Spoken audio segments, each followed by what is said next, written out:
उत्तर नेपाळच्या काही भागात महापुराने हाहाकार. पूरस्थितीमुळे 55 जणांचा मृत्यू झाल्याची माहिती. 1000हून अधिक लोक बेपत्ता तर 100 पेक्षा जास्त भारतीय नॉट रिचेबल. तिबेटमध्ये झालेल्या भूकंपामुळे हिमस्खलन आणि पूर. तिबेटमधून पाण्याचा प्रचंड मोठा लोट आल्यानं नेपाळमध्ये विध्वंस. जीव वाचवण्यासाठी नागरिक सैरावैरा पळत सुटले. अनेक गावं, घरं, रस्ते, पूल, हायड्रो पॉवर प्रकल्प वाहून गेले.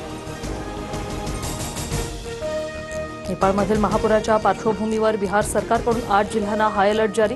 बिहारच्या गंडक नदीत सुमारे 3 मीटर उंच पाण्याच्या लाटांचा अंदाज. एनडीआरएफ आणि एसडीआरएफच्या टीम तैनात. पंतप्रधान मोदींची नेपाळचे पंतप्रधान बालेन शाह यांच्यासोबत फोनवरून चर्चा. नेपाळमधील पूरस्थितीच्या पार्श्वभूमीवर भारतीय हवाई दल मदत मोहिमेसाठी सज्ज. आयएफचे C-17 विमान मध्यरात्री उड्डाण करणार. मदत आणि बचाव साहित्य नेपाळला पाठवलं जाईल. एमपीएससीकडून औषध निरीक्षक पदाची भरती प्रक्रिया रद्द. पेपरफुटीच्या आरोपांनंतर एमपीएससीचा मोठा निर्णय. लवकरच फेरपरीक्षा होणार असल्याची माहिती. एमपीएससी औषध निरीक्षक पेपरफुटी प्रकरणात मोठी कारवाई. 3 अधिकारी आणि क्लास चालकांसह 6 जण अटकेत.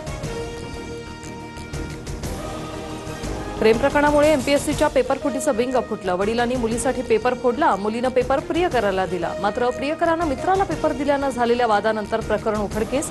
प्रियसी ऋतुजा पाटील अद्यापही अटक नाही. प्रियकर गौरवसह ऋतुजाचे वडील मात्र ताब्यात. शिवाजी पार्क मैदानाची जबाबदारी मुंबई क्रिकेट संघटनेकडे देण्याबाबत ठाकरेंच्या शिवसेनेत मतभेद. आदित्य ठाकरेंच्या निर्णयाबाबत विरोध तर पक्षातील आमदार आणि एमसीए कार्यकारिणीतील सदस्य मिलिंद नार्वेकरांकडून निर्णयाचं स्वागत. आंदोलनासाठी आझाद मैदानात फक्त एकाच दिवसाची परवानगी. मनोज जरांगे आणि लक्ष्मण हाकेंना मोठा झटका. इतर कोणत्याही ठिकाणी आंदोलन, धरणं, जाहीर सभा घेण्यास बंदी. गृह विभागाचे आदेश. मुंबईत कुठलाही समाज सुखी नाही. ठरवलं तर मुंबईत येऊन वर्षभर आंदोलन करणार अशा नोटीस देणं मोठी दहशत. ही सरकारची दादागिरी. मुंबईतील आंदोलन बंदीवरून जरांगे आक्रमक.